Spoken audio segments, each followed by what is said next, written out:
রাধে রাধে। আজ আমি আবার একটা ছোট্ট গল্প নিয়ে এসেছি। এই যে শ্রীকৃষ্ণের বাঁশির শেষের দিকে যে মাছের মুখের ইয়েটা দেওয়া আছে, সেটা কি? মাছের মাথার ডিজাইনের করা থাকে বাঁশিতে। কেন? বলছে যে একদিন একাদশীর দিনে সেদিন কিন্তু বৃন্দাবনে কারো ঘরে ভাত হতো নাই। এরপর সেটা মা জানেন নাই, মা কী করেছেন, ভাত রান্না করেছেন। ভাত রান্না করে পরে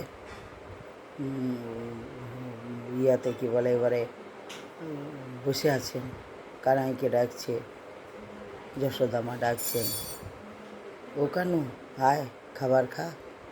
আমি যে কতক্ষণ থেকে তোর জন্যে দেখছি যে তুই খাবার খাইস নাই, আয় বাবা খাইলে।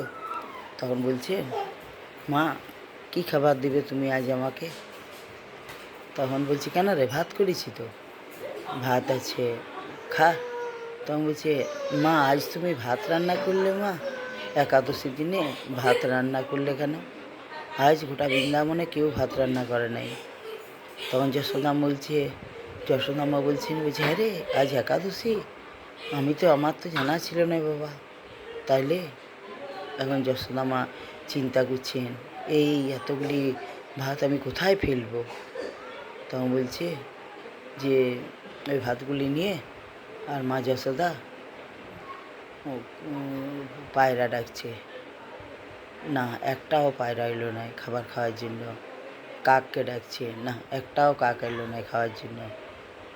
তারপরে যমুনার জলে নিয়ে গেল যে ওইখানে মাছে খাবে।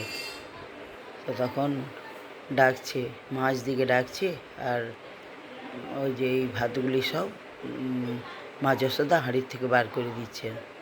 তখন মাছ এসে পরে বলছে, না আমরা তো আজ খাবো নাই, আজ তো একাদশী, আজ তো ভাত খাবো নাই। তখন বলছে, দেখো অন্ন নষ্ট করতে নাই, আমার এতগুলি অন্ন তোমরা খাও না, আমি আর কোথায় দেবো? কেউ তো খাচ্ছে নাই, পায়রাকে দিলাম, গরু বাছুরকে দিলাম, কেউ ভাত খেলো নাই। তো তখন মাছ বলছে, শোনো, একটা মাগুর মাছ, সে বলছে আমি ভাতগুলো খেতে পারি, তুমি কানুকে বলবে তার বাঁশিতে আমাকে স্থান দিবে, তাইলে আমি খাবো। তখন যশোদামা বলল, আমি কথা দিচ্ছি, তোমার যে মুখের আকৃতি, সেই তুমি থাকবে আমার কানুর বাঁশিতে।